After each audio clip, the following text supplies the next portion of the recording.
Lights, camera, action! Let's start the show. Here's a little bit of wedding advice from me to help your love story unfold. We are in season 2, episode 16 of your wedding series. And this is going to be a Q&A for your wedding vendor shopping. I got it out. Your venue shopping. So when you go to these wedding venues, you're going to shop around. You're going to look around to see if it's the right fit for you. And this is because you either don't have a church that you're already attending, or you don't want to get married at that church for whatever reasons. It could be, it wasn't the vision that you had for the day that you get married. It's, maybe you just, for whatever reason, they don't have your date. Whatever it is, you decided you're not going to be getting married in a church, right? Maybe you just don't go to church. That could be you too. So it's going to depend on what's going on in your life. The next thing is you decided you didn't want to get married at a courthouse. You were like, no, you want something a little bit more than just that. Okay. These are both the actual traditional ways of having a wedding. Okay. So, of getting married, I should say, of getting married. So, if you don't want to do those things, you've now opted to go venue shopping. You see those venues on the side of the road, you're driving by, and you're like, you know what, this is what I really want to do. Or maybe you've decided to even go the city route, which is contacting the city and seeing if you can use like a park or some kind of like lookout space or anything like that. This is not going to be who I'm talking about in this episode. This is specifically venue shopping, my venue shoppers who are looking for somewhere to get married that doesn't have to do with those 3 things I just mentioned. It doesn't have to do with the church, it doesn't have to do with courthouse, it doesn't have to do with the city, like a park and all that stuff and getting a permit or whatever you have to do. So, we're talking about venue shopping. And there are some questions that you really, really need to make sure that you ask and get some answers that are important to you. Everybody is different. Not everyone is going to be looking for the same answers as somebody else. I know that when we went venue shopping, I have an entire story on that, and I feel like there were more questions that we should have asked, and so that's why I've put this together for you, so that you can remember to ask these questions. It's going to help you. It's going to help you a lot. Now, if there are some questions that you had when you went wedding venue shopping, or ones that you are hoping to ask whenever you go venue shopping, I would love for you to put those today in the comments, because I would love to hear what those are. You can also send me an email later if you would like, and we can discuss more, and I'll be sharing my email address at the end of today's podcast. But without further ado, we're going to jump into our notes and we're going to get started, because I've got some good questions for you, okay, to ask them.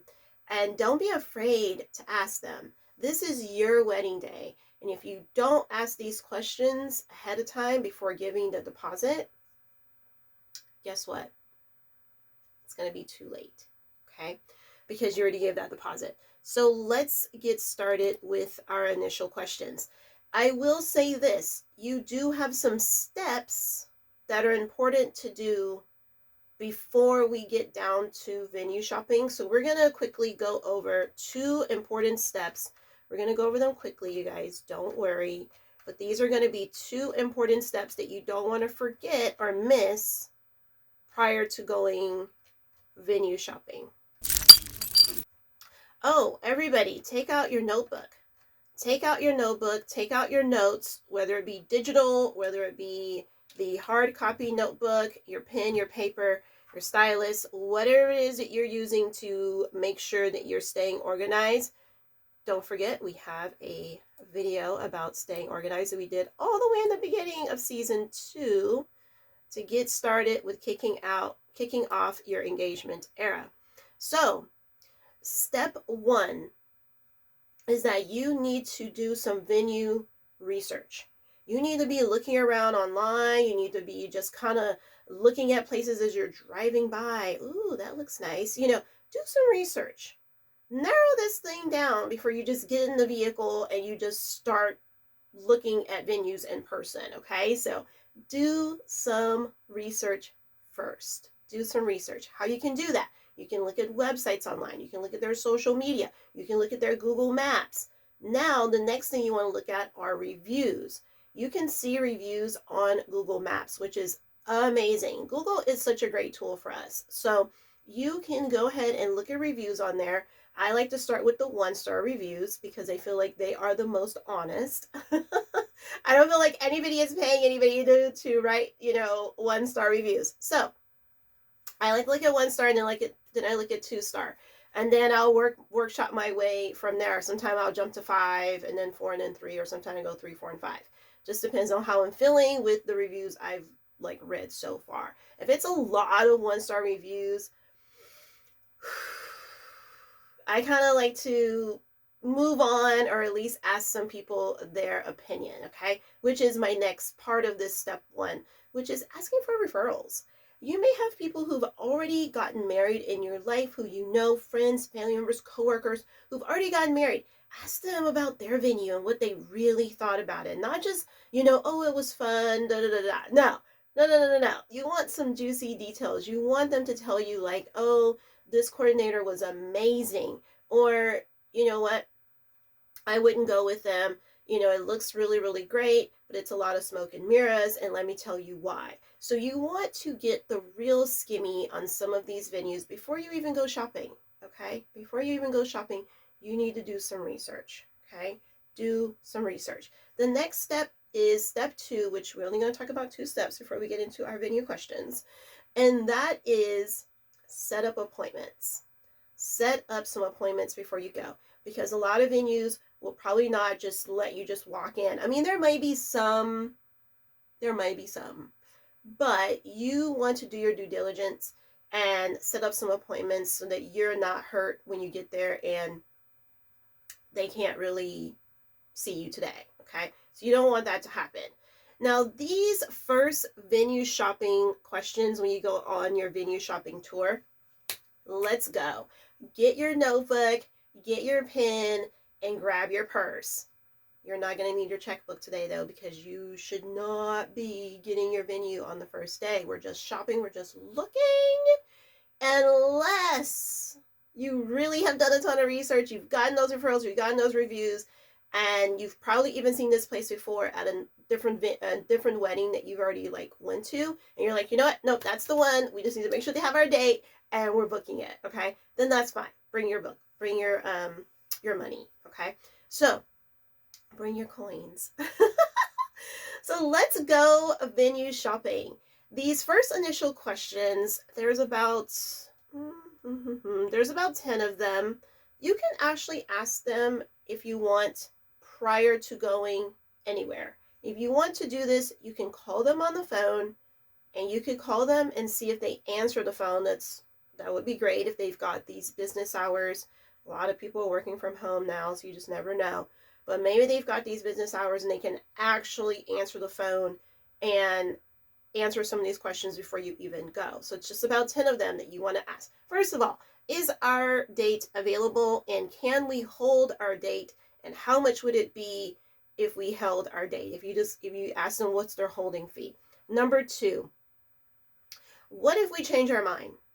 Can we get our deposit back? Number 3, what is the basic cost breakdown for everything that I'm going to be getting? What's the basic? Can you just give me some basic numbers over the phone right now? Some of them are probably going to say no, because they want to get you there. They want your emotions going. They want you visualizing the day. And so they want you to lock yourself into something way too soon. And that's why we want to go over these questions prior to getting there if we can. Okay, if we can. Number 4, security and wedding crashers. Who is responsible for this? So ask them, do you have any form of wedding security Or who is in charge of taking care of, like, if somebody has crashed my wedding? Do we need to go up and tell them something as the bride and groom? Or do you have someone on staff who is the heavy? You guys know what I'm talking about, okay? So you need to ask that question, because wedding crashers is a real thing. It's a real thing. Number 5, is the capacity the same for the ceremony and the reception? So what I'm talking about here, is it the same? So like a lot of times people will use the same ceremony space and then they'll flip it into the reception space. So you just want to ask about those numbers. How many people can they hold? Okay. And sometimes, you will have a dedicated ceremony area and then a reception area, and then those numbers will be different about how much they can hold. You just want to know.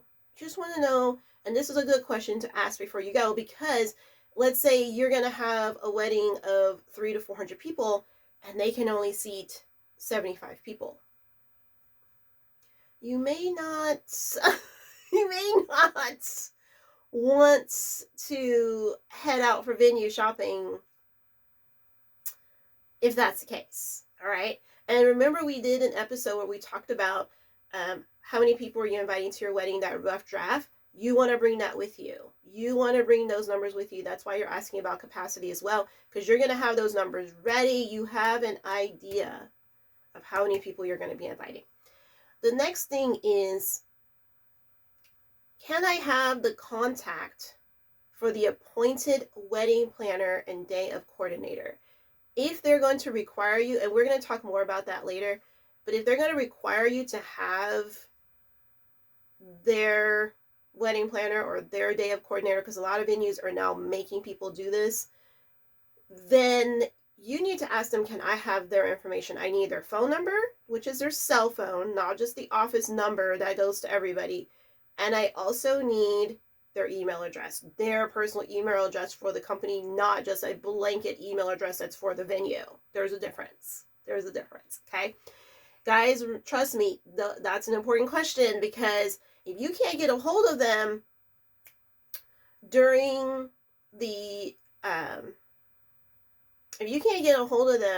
your engagement era and you've already given them your deposit, it's a serious issue. It's a serious issue, because it will leave you stressful and awake at night. You don't want that. How will the handover happen if there's a different day of coordinator than there is the wedding planner? So sometimes you'll go in and you'll meet one person and they'll help you plan your entire wedding, and then you'll get there on the day of the wedding and it's a whole different person.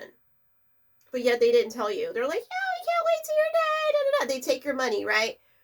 But it's not the same person that you talk to the whole time. What is that? What is that about? So you need to ask them, hey, how is that going to happen? Is this day of coordinator person going to learn everything that you and I have been talking about? And how? How are they going to do that? You know what I mean? How are they going to get to know me when I've never met them? And then here we are on the day of my wedding, and they're introducing themselves for the first time.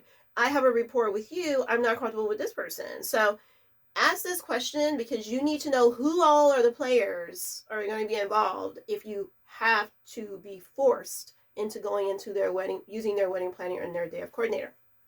Number 9, how long have both of you been at this venue? So both the wedding planner and the day of coordinator. And what you're trying to do when you ask this question is you're trying to see, is this their lifelong dream, being a wedding planner and day of coordinator? You know what I mean? Because once you ask that question, they'll be like, well, I've only been here for 6 months or a year, but prior to this, I was at this place, or I was working on my own, or whatever it is. Okay, so they'll get to talking. You're listening to just hear them give their story on how long have they been, in this position at this specific venue.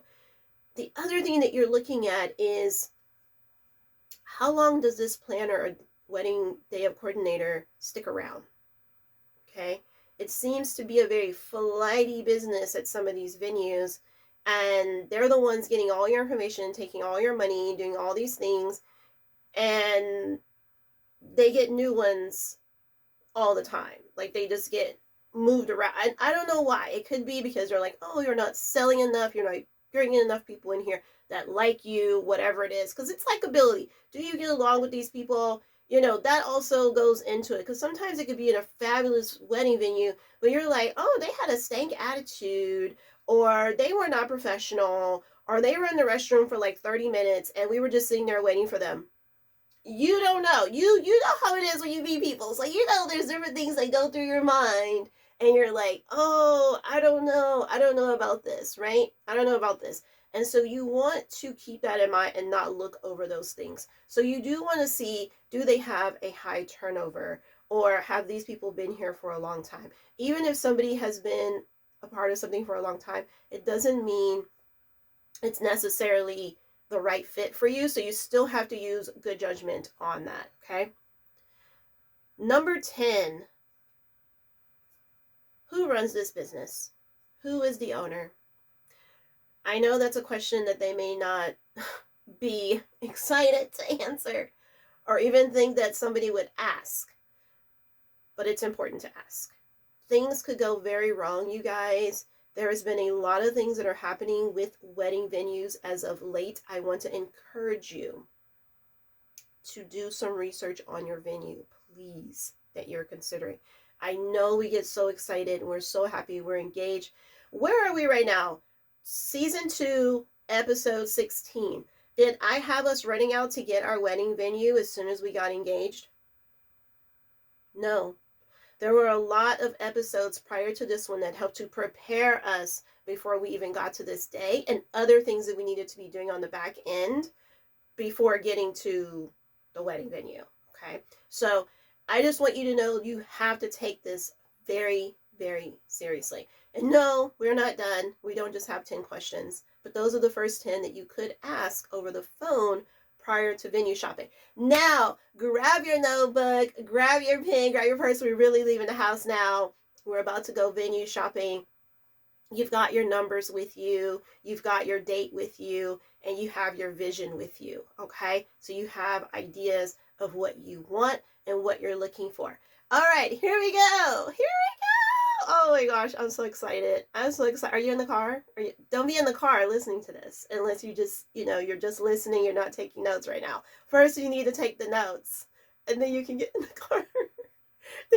car. All right, here's your Q&A venue questions when you're shopping in person. The other ones you can ask ahead of time, but if you don't get to ask them ahead of time, feel free to bring those with you too and ask while you're there.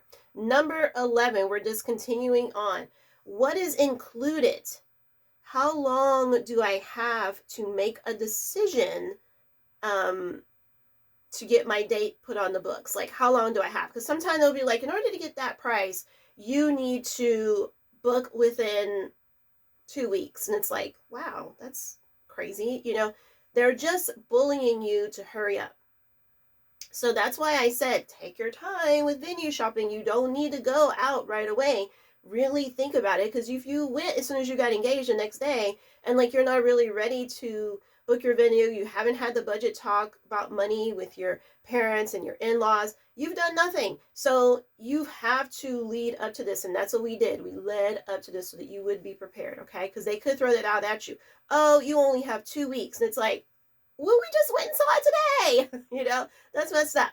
So also, you're asking what is included in that price. You want them to verify again what all is included, because if you're not getting anything but chairs and a room and a floor, or whatever the venue space is, maybe it's not walls, maybe it's maybe you've got like some form of a forest or something like that they own, and all you're getting are the chairs, and that's about it. You're not getting an arch, you're not getting decorations, you're not getting food, you're not getting catering, beverages, all the good things, right? You're not getting a DJ, you're not getting any of your vendors in that package. Then you've got to see, does that really fit with your budget?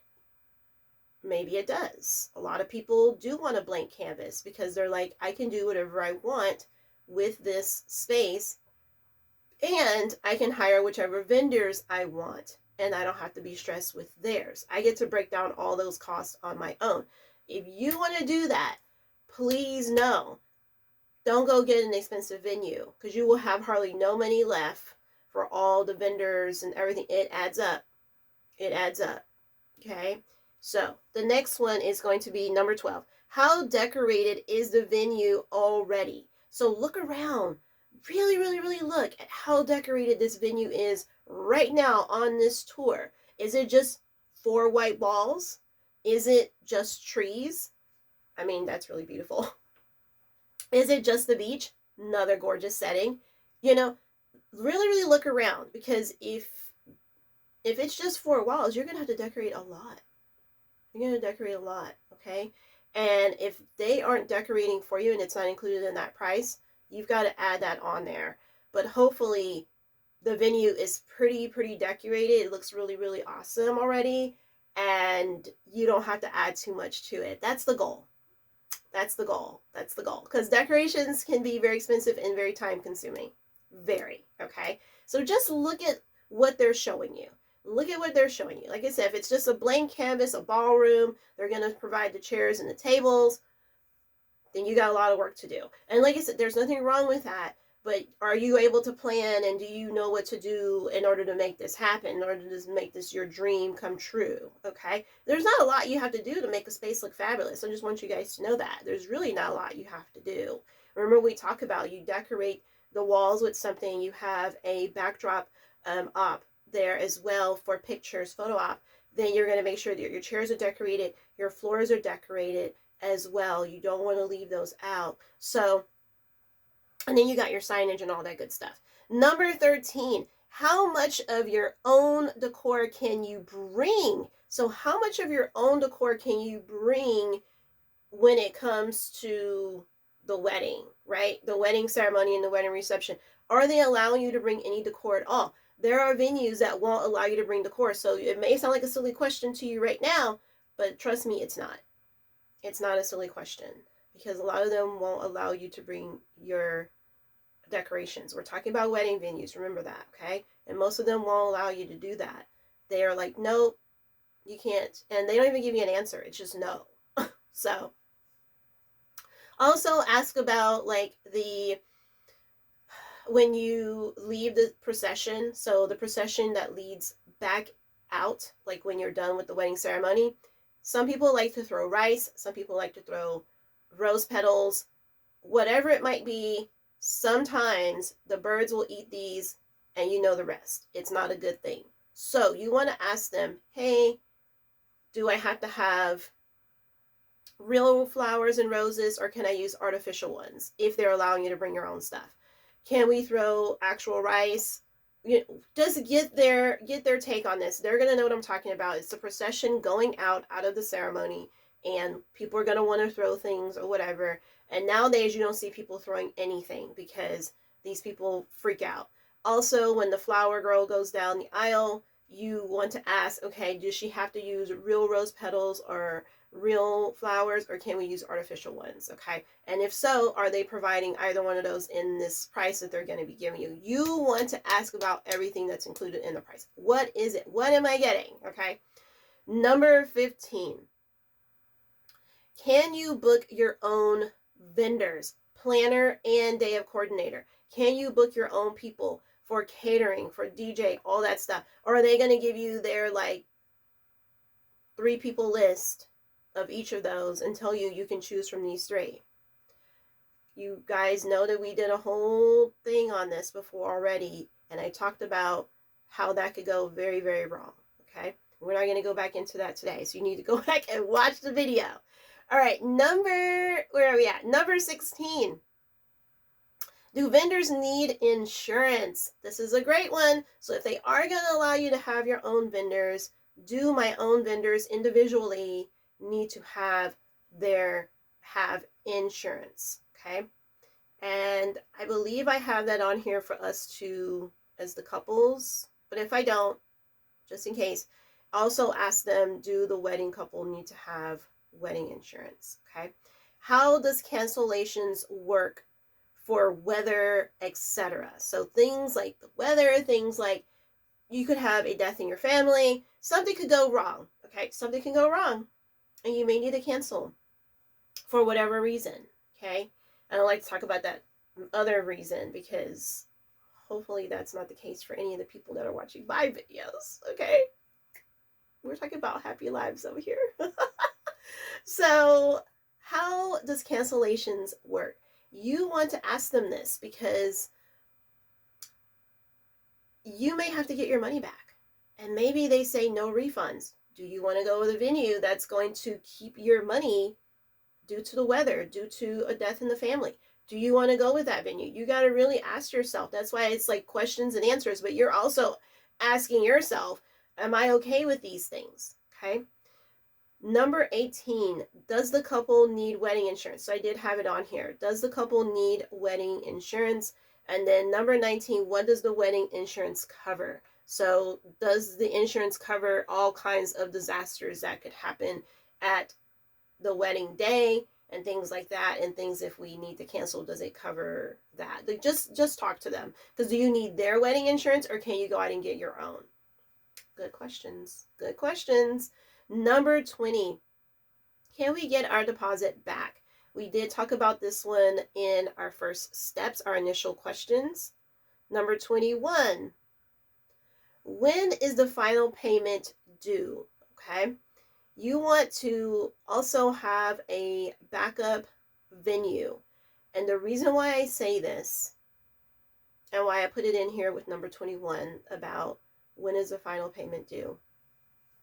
There has been very, very inclement weather going on all around our world, everywhere. People are in disasters and they felt like, oh, I live in a place where it never has bad weather. We never have disasters. Never say never. That's first of all. Bad weather can happen anywhere. You don't control it. And number two, it could happen to you. So what are you doing to prepare for it? Okay. Ask them about final payment due.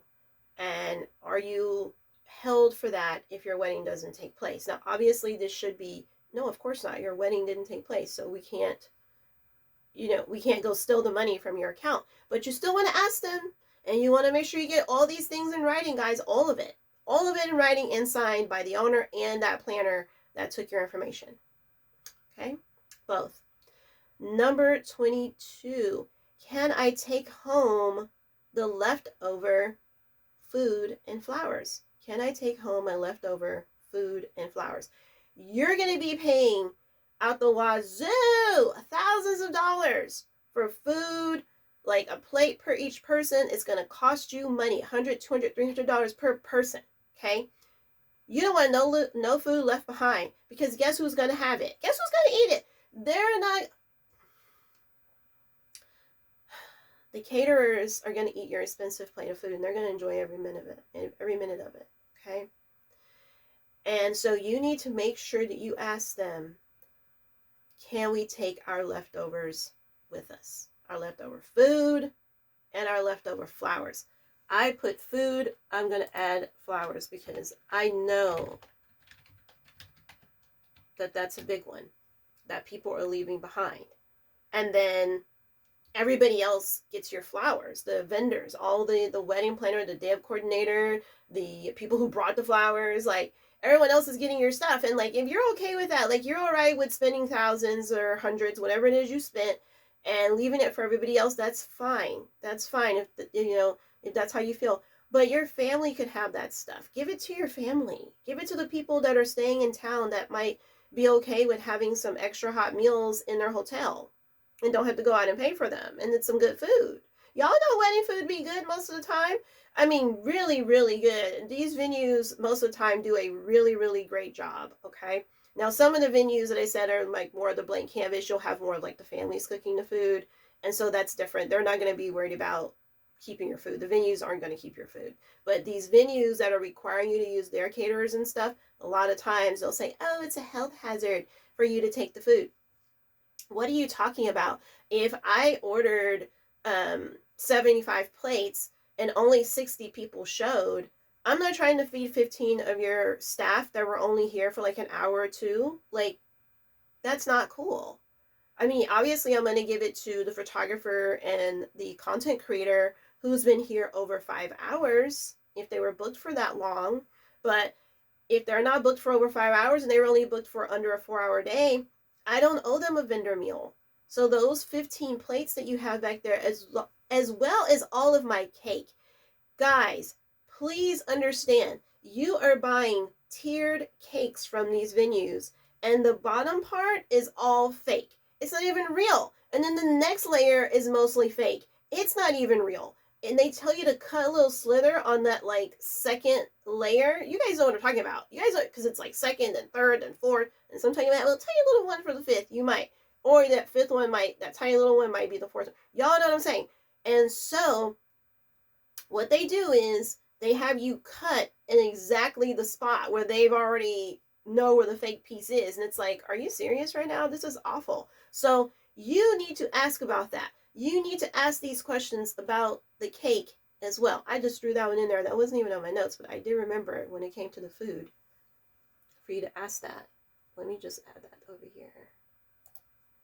And cake. Guys, it's serious. It gets serious.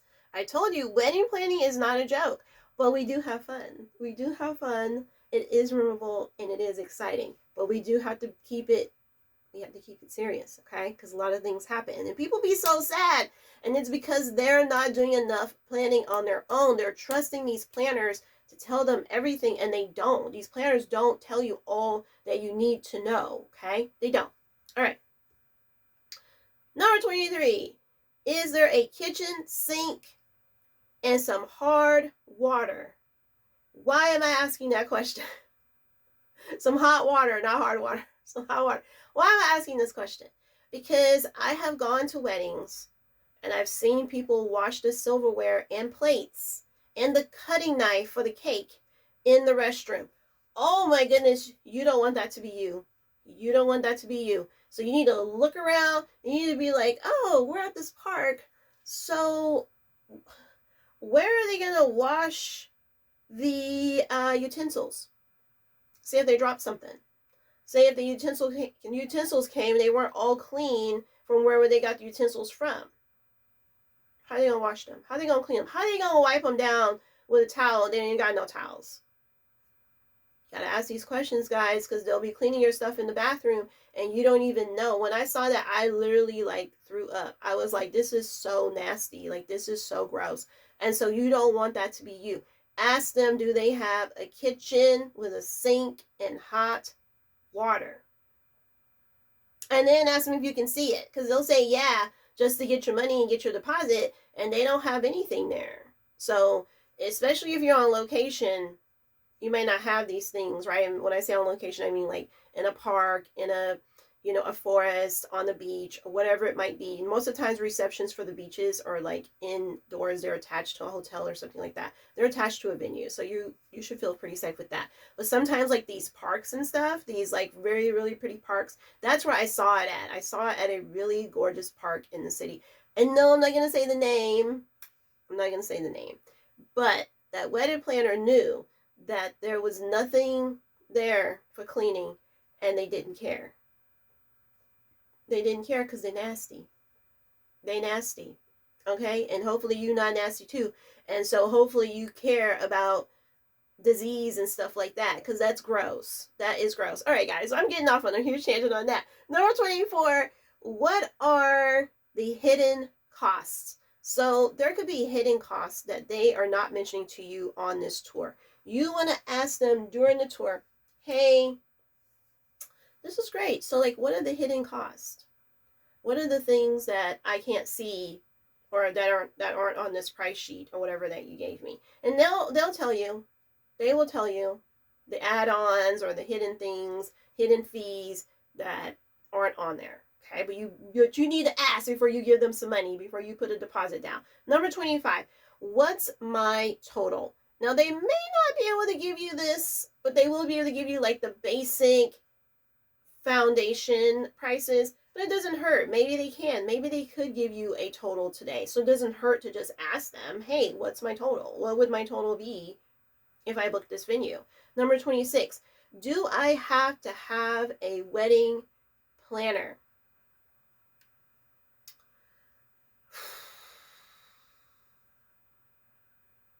Most venues these days are going to require you to have a wedding planner, whether it be the ones that work with them or your own.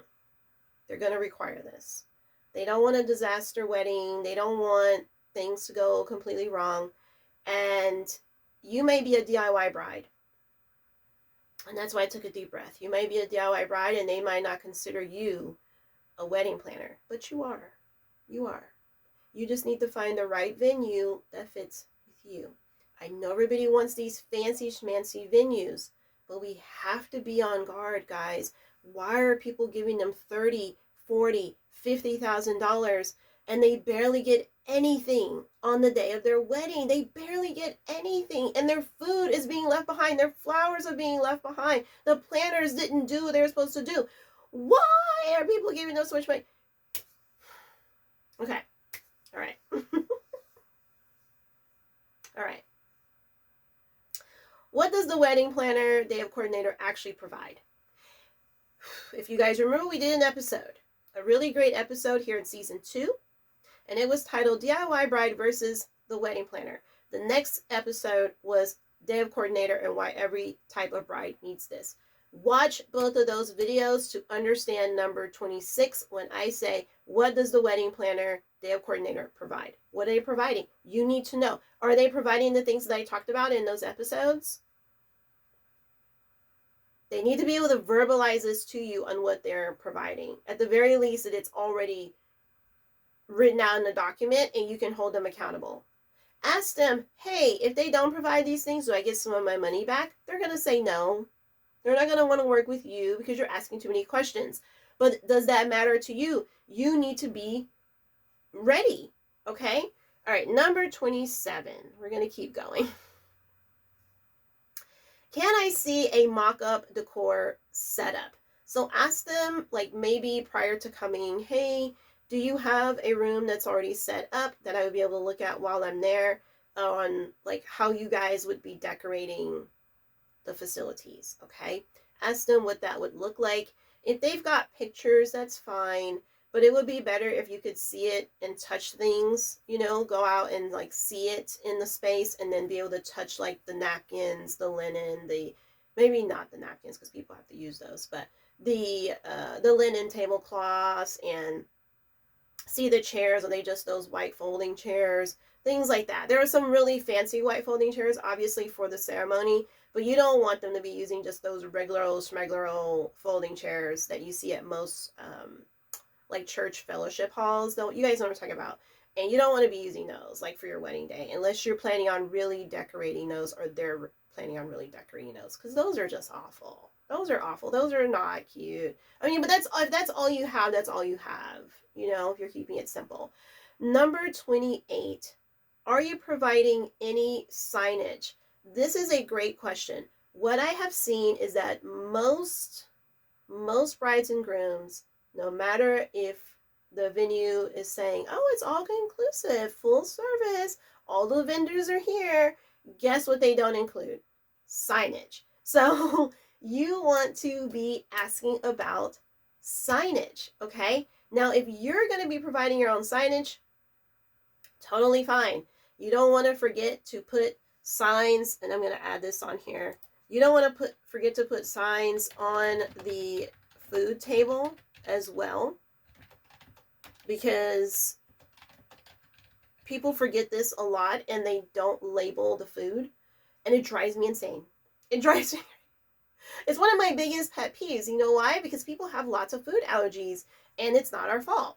It's no one's fault except for you know who. And so they've done this, and now we have all these allergies, and now we can't go anywhere without knowing what's in the food or what is that. And sometimes you can't eat meat, and then things be looking like meat, but then it's not meat. Maybe it's some olives in there. I don't know. The point is that people need to say, okay, this is a Caesar salad with chicken, or just put Caesar salad. You see what I'm saying? You keep it simple and make the signs big. Make the food signs big. Don't make those tiny little food signs where people have to keep picking up the little sign. Y'all know what I'm talking about. Y'all know what I'm talking about, okay? And if it's going to be like served, like they're going to serve it to you, a lot of times those people don't talk. I don't know what their deal is, but they take your plate or whatever, and then like you'll be like, oh, like what's that, instead of them just saying, hey, this is such and such, these are peas or whatever. They don't do that. They just stand there, and that's fine. So then that's why you need to have some signs. You need to have some food signs. Okay, very important. Number 28. Oh, that was number 28. Number 29.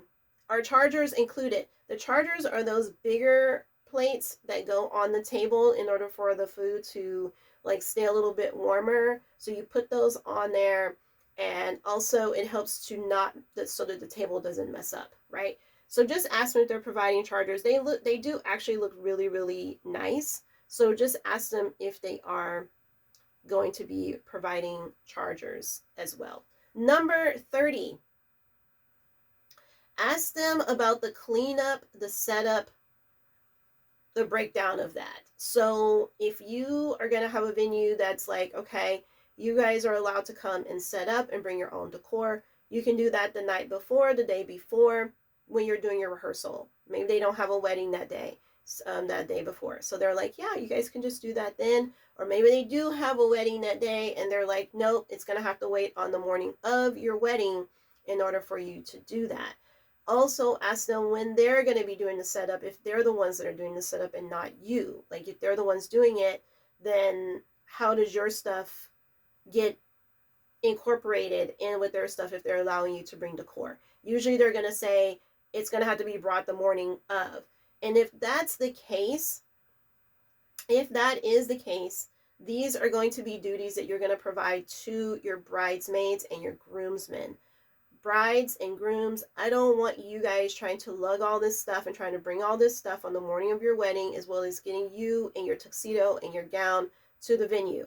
No. So have your bridesmaids, they should already be dressed and covered in a robe so they don't mess up their dresses, and that way they can be the ones to go and hand those things to the day of coordinator, okay, when everybody arrives by vehicle.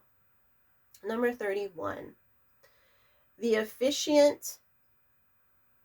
Let's say that, okay, so this is your wedding officiant. This is the person that's going to officiate your wedding. Are you allowed to have your own, or do you have to go through theirs? Okay, ask them about the rules if you go on your own. What kind of license do they need to have? Can they be an online certificate receiver, or do they have to have something from that state in person, like a paper from them? You want to ask that question because you don't want to get there the day of and your officiant is not allowed to marry you, or that it wasn't even a real marriage. It wasn't a real ceremony, official legally. So you don't want that to happen, okay? You don't want that to happen. So it's important to ask that question about the officiant. Number 32, candles. Can I bring my own candles? Can they be real, or do they have to be fake? Some venues don't allow you to have real candles, so you do need to ask this because everybody loves having candles at their wedding, and most people, no matter who you are, will have some form of candles. So ask them, do they have to be a certain height? Do they have to be in those glass vodices? All kinds of things, okay? Ask them about candles. They will talk your head off and let you know what you can and can't do. Or if they are providing candles, ask them if they're real or ask them if they're fake. You just want, it's your wedding. It's your wedding. It's not fair that these venues get to take over and plan your whole vision for you. You guys see, I have a big issue with this. Okay. Next question, number 32. The media. Do they need to have insurance? Do they need to have insurance and a license?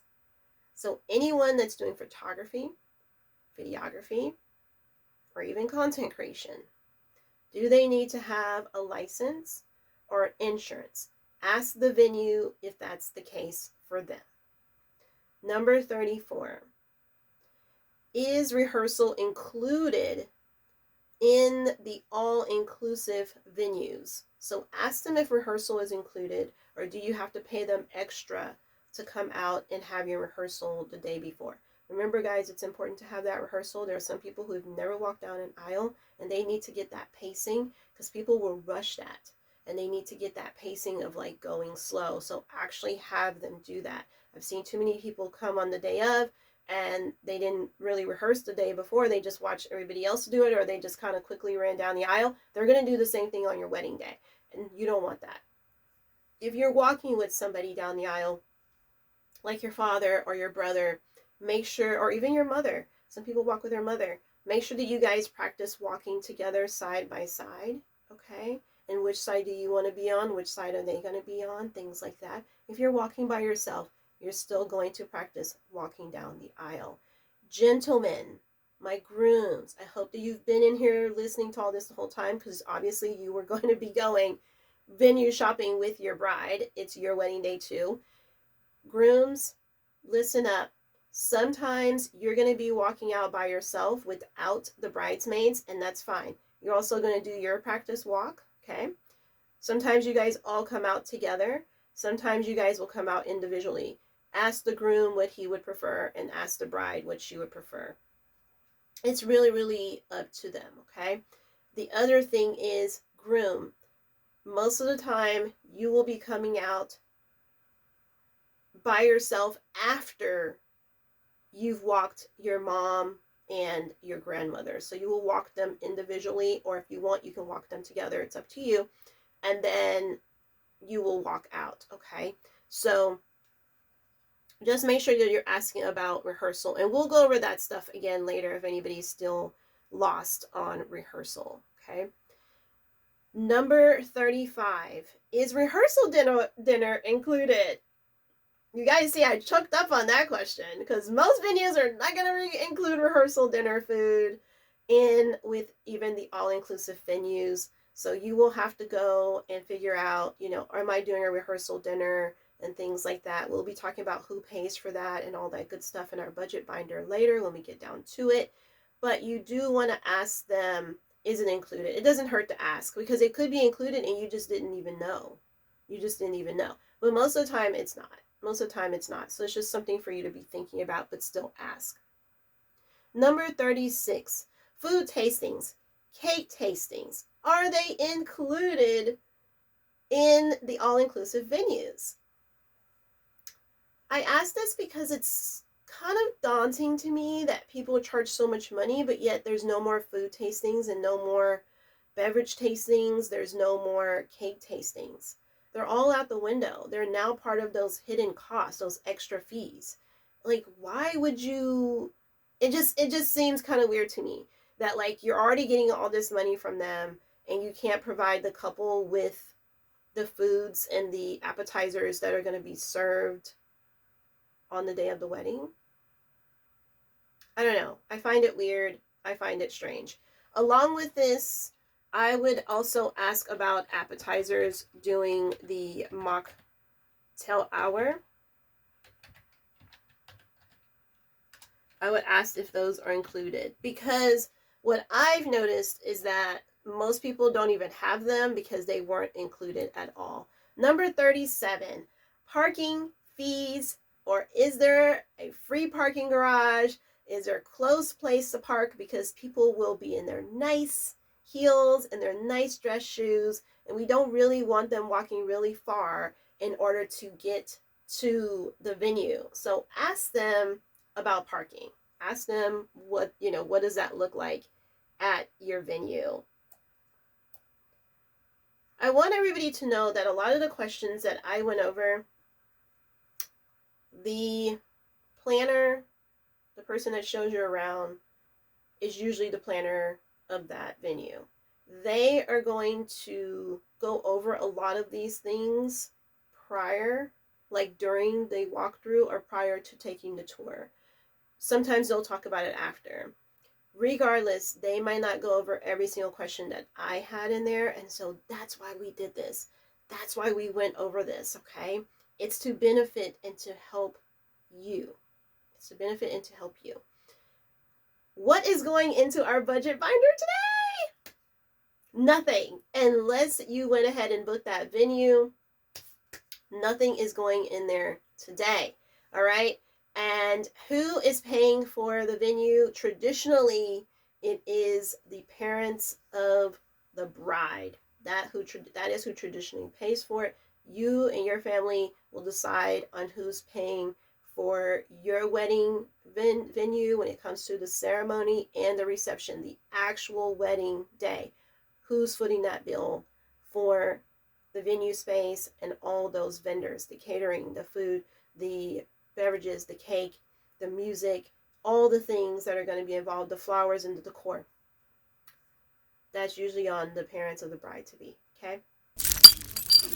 You guys, we're at our next segment, which is Be My Guest. Oh my gosh, I love this segment, Be My Guest. If you have gone venue shopping before, if you are about to go venue shopping, I would love to have you here as a guest on your wedding series.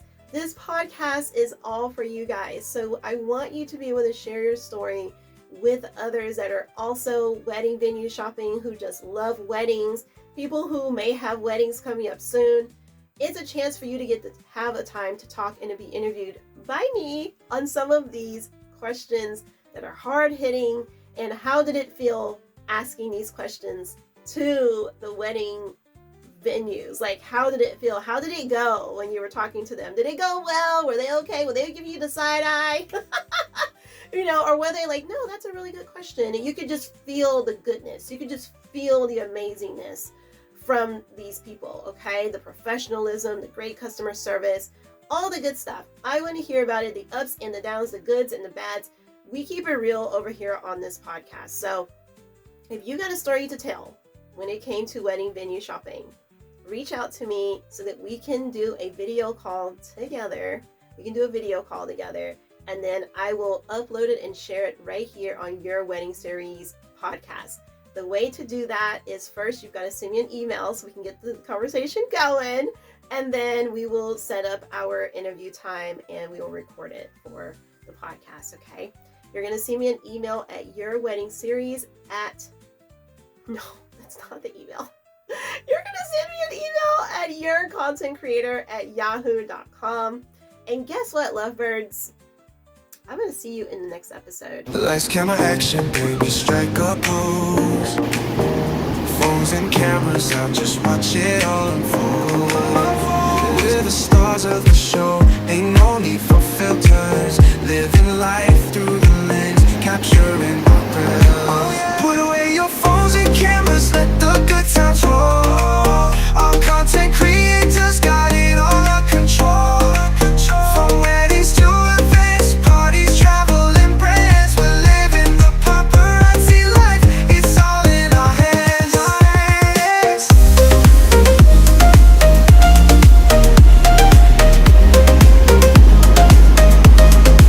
Lights, camera, action, we're ready to go. We're professionals, don't you already know? From TikTok to Instagram, we're taking the lead. Content creators.